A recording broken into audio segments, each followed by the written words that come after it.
अगर मैं आपसे कहूं कि टीएमसी को तोड़ने निकले थे अमित शाह, खुद के ही नेता ने रिजाइन दे दिया।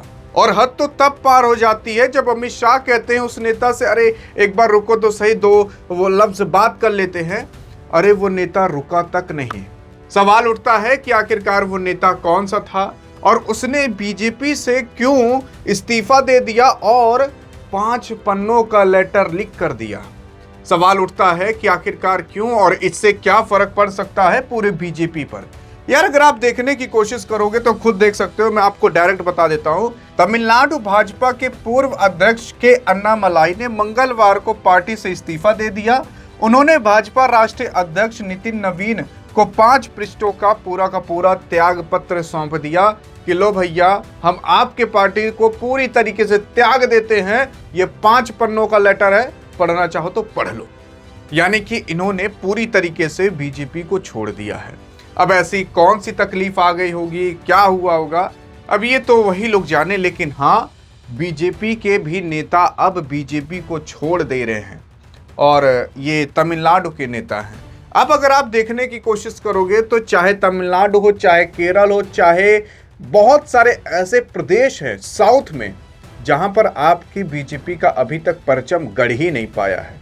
बीजेपी अगर आप देखोगे तो नॉर्थ ईस्ट में काफी ज्यादा मजबूत है, नॉर्थ ईस्ट वेस्ट, लेकिन साउथ में बहुत कमजोर है। ना तो केरल में उसकी सरकार है, केरल में कांग्रेस की सरकार है। तमिलनाडु में तो अभी देखे होंगे आपने, विजय बने हैं वहां के सीएम। तो वहां पर क्या चलता है ना, एंटी बीजेपी बहुत ज्यादा चलता है। क्यों? क्योंकि पता है आपको, असल में तमिलनाडु और केरल के लोग पढ़े लिखे हैं, इस वजह से। क्या यही कारण है कि नहीं कारण है, ये तो बात की बात है।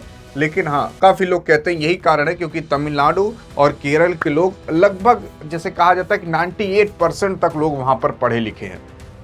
तो क्या पता वो लोग सच्चाई जानते हो। लेकिन बहरहाल जो भी बात होगी वो सो होगी। लेकिन अन्नामलाई ने पूरी तरीके से भाजपा को त्याग दिया है, नितिन नवीन को यहां पर थमा दिया है अपना इस्तीफा। और ये सारी जानकारियां यार हमने आपको डियर गुरु व्हाट्सएप चैनल पर भी बता दी थी। अगर आप चाहते हो ये व्हाट्सएप चैनल तो डिस्क्रिप्शन और पिन कमेंट में दे दिया है, लिंक होगा, उस पर क्लिक करोगे तो आप यहाँ पर आओगे और फॉलो चैनल कर लोगे तो आप हमेशा के लिए व्हाट्सएप पर भी हमसे जुड़ सकते हो और सारी जानकारियां देश दुनिया की प्राप्त कर सकते हो। अरे अखबार को भी ज्ञान देने के लिए अगला दिन लगता है, क्योंकि आज की खबर कल आएगी अखबार में, लेकिन आज की खबर आपको अभी पता चल जाएगी अगर आप इस व्हाट्सएप चैनल पर चले गए। तो अब आपके हाथ में है, अगर अपनी जिंदगी संवारना चाहते हो तो आप ज्वाइन कर सकते हो, डिस्क्रिप्शन में लिंक है। लेकिन सबसे बड़ी खबर यह है कि चलो इस्तीफा दे दिए, कोई कारण होगा, लेकिन यहां पर जो अन्नामलाई है ना, अन्नामलाई को अभी दिल्ली में ही रुकने के लिए कहा गया था, अमित शाह ने कहा था, लेकिन ये रुके ही नहीं, चले गए।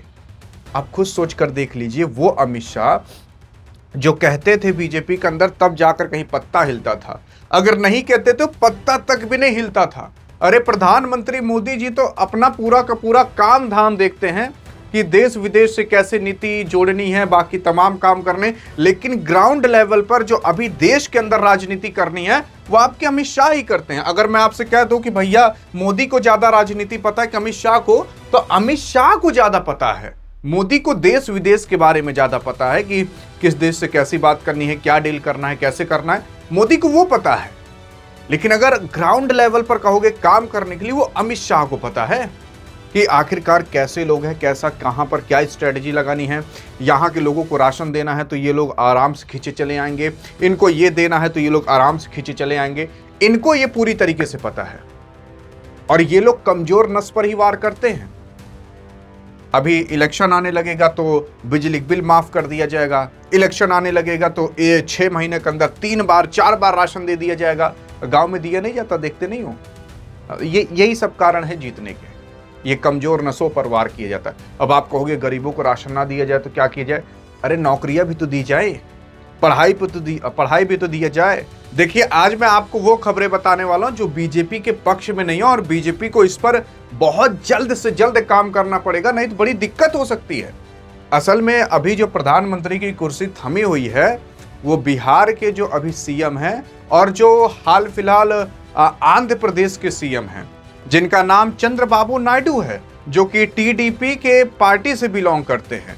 तो इनके जो सांसद हैं और जो बिहार के सांसद हैं, उन्हीं के ही दम पर प्रधानमंत्री जी की कुर्सी थमी हुई है। और आप राज की बात जानते हो, जब से कांग्रेस जनता पार्टी आई है तब से आपके चंद्रबाबू नायडू और बीजेपी के बीच भी कुछ संबंध अच्छे नहीं दिखाई दे रहे। और अगर चंद्रबाबू नायडू छटक जाते हैं ना अपने सांसदों को लेकर, तो आपके प्रधानमंत्री मोदी को बड़ी दिक्कत हो सकती है।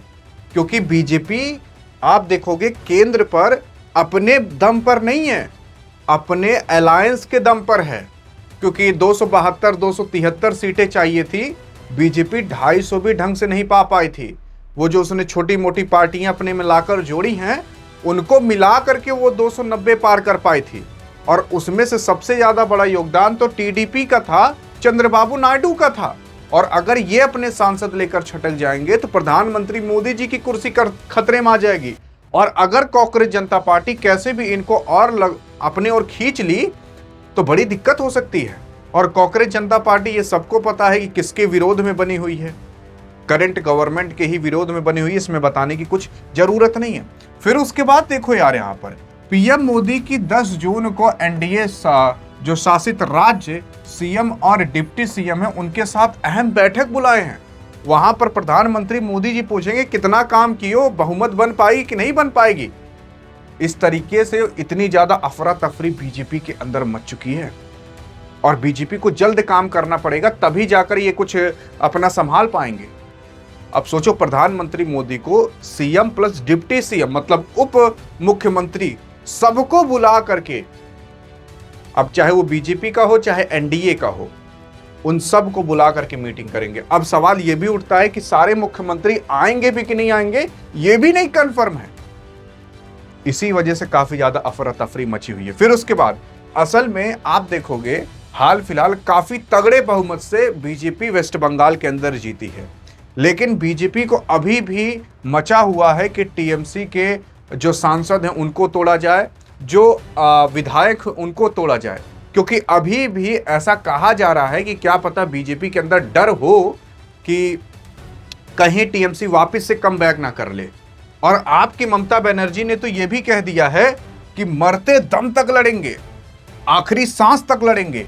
और हाल फिलहाल सबसे बड़ी चिंता की बात तो यह है कि जो टीएमसी है उसके साथ राहुल गांधी भी आ चुके हैं। पहले टीएमसी के साथ राहुल गांधी नहीं आते थे, थोड़ा पटती नहीं थी, लेकिन हाल फिलहाल पटने लगी है क्योंकि इन लोगों को कमजोर कड़ी पता चल चुकी है बीजेपी की। और अगर ये दोनों साथ हो गए तो इससे बीजेपी को दिक्कत हो सकती है। अब देखो यार, मैं ना तो बीजेपी की साइड हूं, मैं ना तो टीएमसी की साइड हूं, मैं ना तो राहुल के साइड हूं, किसी की साइड नहीं हूं।